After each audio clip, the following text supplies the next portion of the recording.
Hong Kong land for Hong Kong people being put aside. Hong Kong's new Vice-Chancellor vows to uphold core values. And in Taiwan, supporters of Cross-Strait Service Trade Pact take to the streets.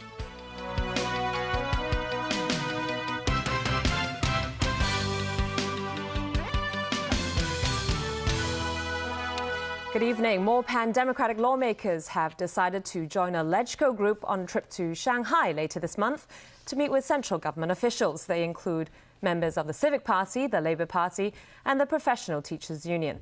The Democratic Party will decide on whether or not to go at a Central Committee meeting on Thursday. Stephanie Cho reports. Yesterday was the deadline for lawmakers to sign up for the Shanghai trip with the LegCo Secretariat. Only two pan-Democrats, Leung Kwok-hung and Frederick Fung, confirmed that they will go on the trip set for April 12th and 13th. This morning, the pan-Democrats held a meeting on the issue. Afterwards, lawmakers from the Civic Party, the Labour Party and the Professional Teachers Union said they too will go to Shanghai. But some others are still waiting for the central government's response as to whether pan-Democrats will have a separate meeting with Beijing officials. They are counting on LegCo President Zhang Yok-sing's optimism that an exclusive meeting can be arranged. And we are disappointed with the Central People's Government's refusal to, even at this late stage, confirm the arrangement. We therefore would ask the President, who is of course the leader of the delegation, to see to it that the arrangement, which is most reasonable by the pan-Democrats, would actually be realized. Secretary for Constitutional and Mainland Affairs Raymond Tam, who will also be going on the trip, said he is glad to see more lawmakers expressing interest in it. But certainly it is a very good basis for the ongoing consultation and our ongoing process to bridge the differences among various political parties. The Democratic Party will decide whether they'll go on the trip after a Central Committee meeting on Thursday. Pan-Democrats will also set up a working group the following day to discuss their roles and strategies for the trip. Stephanie Choi, TVB News. Well, Chief Executive Leung Chun-ying hinted today that the Hong Kong land for Hong Kong people policy is being put aside for now. He explained that's because the Hong Kong property market is no longer overheated. Rachel Leung reports. The Hong Kong land for Hong Kong people policy was part of the government's response to complaints that property prices were out of reach for many local residents. But only 2 pieces of land in Kai Tak were up for sale under the scheme last year. When asked this morning whether the policy is still in effect, Chief Executive Leung Chun-ying said the local property market is no longer overheated. Demand from overseas buyers, he believes, is now minimal. But if needed, he said, measures that favor local buyers can be quickly reintroduced. For the buyers of the flats at the Kai Tak site, they can resell their properties to only Hong Kong residents in the first 30 years. If they rent their flats to non-Hong Kong residents, they can do this for only up to 5 years. China Overseas Land bought the Kai Tak plots for more than $4.5 billion. That works out at more than $5,000 per square foot. Analysts say that's not any cheaper than market prices. Li Wei-dad, chairman of a think tank on the land use, points out the flaws of the Hong Kong land for Hong Kong people policy. The first loophole is that because of the first 2 sales of land, the premium is very high. The second is that there's so many loopholes in how you can stop actually the mainland or the speculators actually through the second or the third sales can become the real owner.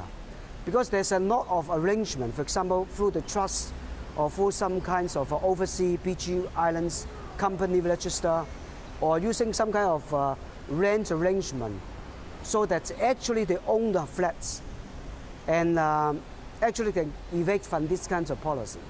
The Hong Kong land for Hong Kong people policy was among Leung Chun-ying's election promises. He suggested back then that the policy should be written into law. But a member of the Long-Term Housing Strategy Steering Committee thinks the scheme will no longer be acceptable. I think it's quite appropriate for the government to make suitable changes to his policy.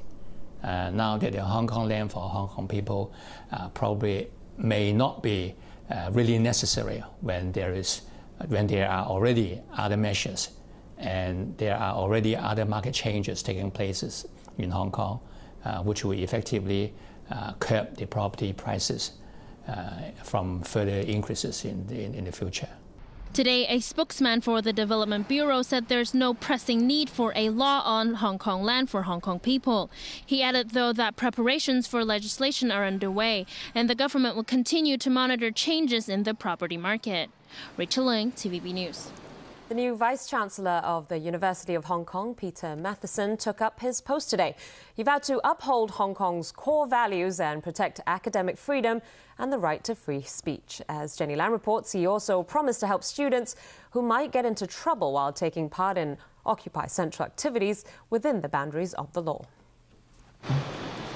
Aware of those who doubt the appointment of a non-Chinese as the new Vice-Chancellor of the University of Hong Kong, Peter Mathieson showed off his linguistic skills on his first day at work.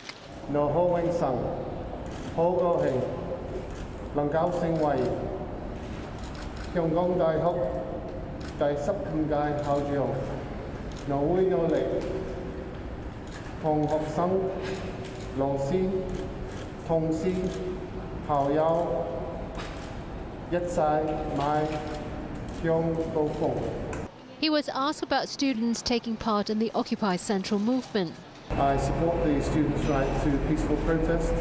I support free speech and will stand up to those core values. I also respect the law, and the university will help any students that happen to participate or to get into any trouble in Occupy Central, but always within the boundaries of respect for the law.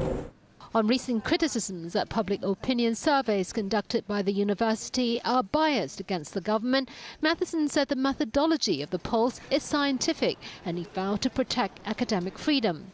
Peter Mathieson qualified in medicine from London Hospital Medical College and is a fellow of the Royal College of Physicians. He was Dean of the Faculty of Medicine and Dentistry at the University of Bristol before coming to Hong Kong. Jenny Lam, TVB News. In Taipei, a show of force today by supporters of a controversial trade service pact with the mainland, and a war of words erupted over who's responsible for the political crisis on the island. Chaotic scenes at the Legislative Yuan, which has been occupied by student protesters for 2 weeks now. Today, a number of groups in support of the controversial trade deal made their way to the parliamentary compound, demanding dialogue with the demonstrators. There was a heavy police presence as authorities tried to prevent violence between the two sides. Among the 2,000 or so government supporters there, Chang An-le, commonly known as White Wolf, an alleged gangster who leads the China Unification Promotion Party. Noting that the students care about society, Chang stressed the need to restore order. He accused the student protesters of holding the Legislative Yuan hostage and made clear the occupation should end.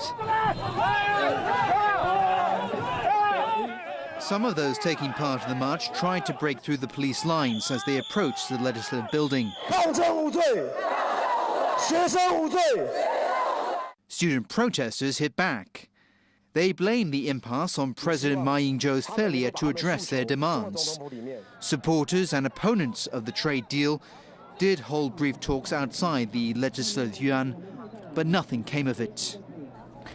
Japanese Prime Minister Shinzo Abe has pledged to do what he can to keep the world's third largest economy afloat. Abe's comments came as a sales tax hike took effect today.